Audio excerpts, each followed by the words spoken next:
पाठ 2 यंत्र सेवक। मैं आज कुछ खास तोहफा लेकर घर आ रहा हूँ। जयंत का फोन आया था। जयंत कुछ मैकेनिकल चीज लाएगा। यह बात रागिनी पहले ही समझ गई थी। जयंत भारत यंत्र मानव निर्माण में वरिष्ठ इंजीनियर था। हर महीने 15 दिन के बाद वह कुछ नया खिलौना लाता था। रागिनी 1-2 दिन के बाद उससे बोर हो जाती थी। जयंत के फोन के बाद वह विचारों में खोसी गई।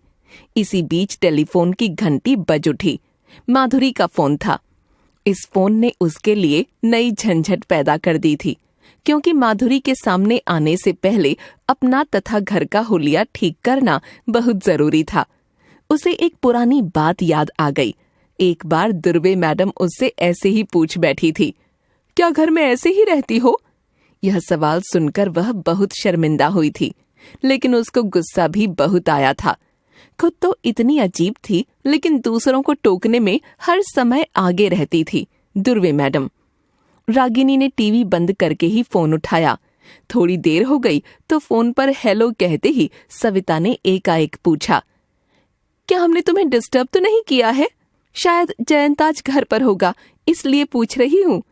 आज तीनों का रागिनी के घर पर आने का कार्यक्रम था।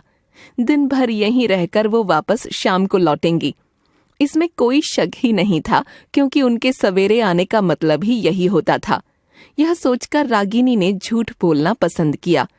नहीं, डिस्टर्ब तो नहीं किया, लेकिन आज रामा आने वाला नहीं है। फिर उनकी बात का विषय रामा ही बन गया। बम्बई, मुंबई में रहकर वह भी रामा संस्कृति की शिकार बन गई थी। घर का सारा काम रामा ही तो करता था। वैसे तो रामा भी घर का क्या काम करता था, सिर्फ मशीन चलाता था और 2-4 छोटे-छोटे काम कर देता था, और अक्सर बिना बताए छुट्टियां करके गायब हो जाता था।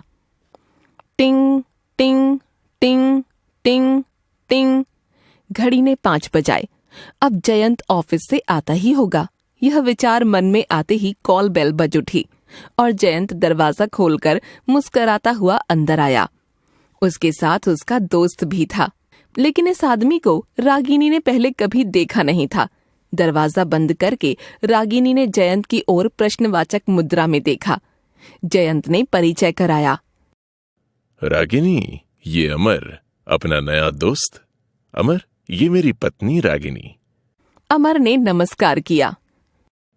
बैठो अमर, आराम से बैठो। जयंत ने अमर को बैठने को कहा। वो सरप्राइज कहाँ है? रागिनी ने जयंत से पूछा। क्या खाना सोगम खाना? जयंत ने मुस्कुराते हुए कहावत सुनाई और टाई की नॉट ढीली करते हुए अंदर चला गया। जाते जाते उसने अमर से कहा, अमर, अब सुना अपनी दास्तान। रागिनी, आज से रामा की पूरी छुट्टी। रागिनी देवी, मेरा नाम अमर है। मैं भारत यंत्र मानव समूह में तैयार हुआ हूँ। सिर्फ मेरा आणविक हृदय इम्पोर्टेड है। भारत में मेरे जैसा और कोई नहीं, लेकिन अमेरिका में मेरे जैसे 2 और ब्रिटेन में 1 यंत्र मानव कार्यरत है। मैं आपकी सेवा में हाजिर हूँ। अमर बिल्कुल किताबी बातें कर रहा था। अपने मैनुअल के अनुसार वह अपना परिचय देने को मजबूर था। वह आश्चर्य से अमर की ओर देखे जा रही थी और धीरे धीरे पीछे की ओर सरक रही थी। इतने में जयंत बाहर आ गया। रागिनी के मन में अमर के बारे में कुछ संशय पैदा हुआ था। उसको जयंत ने स्पष्ट कर दिया। रागिनी, डरने की कोई बात नहीं। अमर एक मशीन है। इसके इलेक्ट्रॉनिक मस्तिष्क में जो संस्कार भरे हुए हैं, उनके मुताबिक अमर किसी भी आदमी को छू तक नहीं सकता। ये जानते हुए भी तुम्हें अगर डर लग रहा हो, तो धीरे धीरे वो अपने आप कम हो जाएगा। ये अमर की परीक्षा है। यदि अमर अपने घर में रहकर कुछ सीख सके तो बहुत ही बढ़िया बात हो जाएगी। अमर जो भी भाषा बोलेगा वो बिल्कुल स्पष्ट होगी। उसे कहो कि उसके लिए मराठी भाषा सीखनी बहुत जरूरी है, ताकि वो यहाँ किसी भी घर में जाकर बातचीत कर सके। रागिनी फिर भी आश्वस्त नहीं हुई। आखिर अमर एक ताकतवर यंत्र ही तो है जो कुछ भी कर सकता है। उसकी इस आशंका से जयंत फिर विस्मित होते हुए बोल पड़ा। रागिनी, मैंने तुम्हें पहले ही बता दिया है कि अमर कुछ नहीं करेगा, क्योंकि जब अमेरिका में इसका इलेक्ट्रॉनिक मस्तिष्क बन रहा था तो उसमें ओसिमोव के नियम दृढ़ता से बिठा दिए गए थे। उन नियमों के अनुसार कोई भी यंत्र मानव किसी भी स्थिति में अपने मालिक अथवा किसी भी व्यक्ति को किसी तरह का नुकसान नहीं पहुंचाएगा। जो भी आज्ञा मानव यंत्र मानव को दे, तो यंत्र मानव का कर्तव्य है कि यदि पहले नियम के पालन में बाधा न आ रही हो तो वो उस आज्ञा का पालन करे। पहले 2 नियमों का पालन करते हुए यंत्र मानव स्वयं की रक्षा भी करेगा। यह सुनने के बाद रागिनी थोड़ी सी शांत और आश्वस्त हुई। शुरू में अमर का घर में रहना रागिनी को थोड़ा विचित्र सा लगता था। अमर एक यंत्र था, लेकिन रसोई घर बड़ी सफाई और ढंग से संभालता था।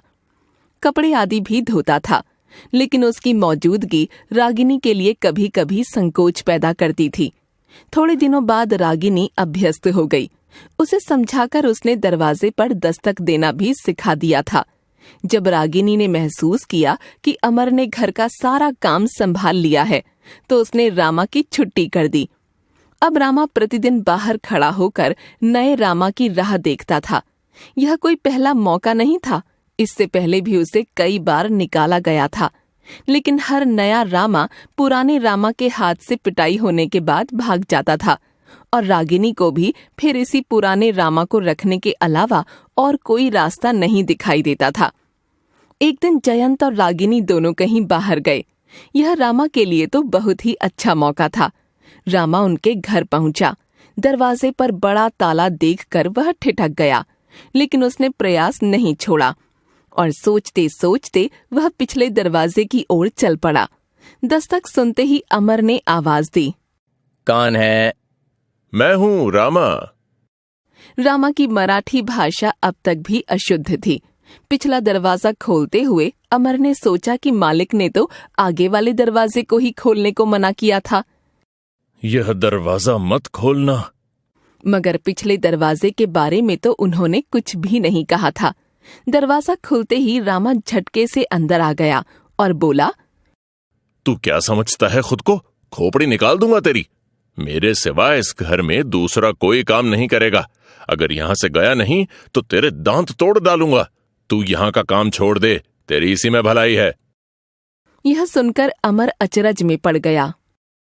यदि ये आदमी मुझे मारेगा तो इसी के हाथ में चोट लगेगी। ये तो बहुत बुरा हो जाएगा। रामा आदमी है, उसको दुख न होने देना मेरा फर्ज है। ऐसा सोचते हुए अमर ने रामा को समझाने की कोशिश की, लेकिन रामा तो आपे से बाहर था। उसने अमर पर हाथ उठाया। ये क्या? उसके हाथ में चोट लगी। वह दर्द से बिलबिलाते हुए वहां से बाहर निकल भागा।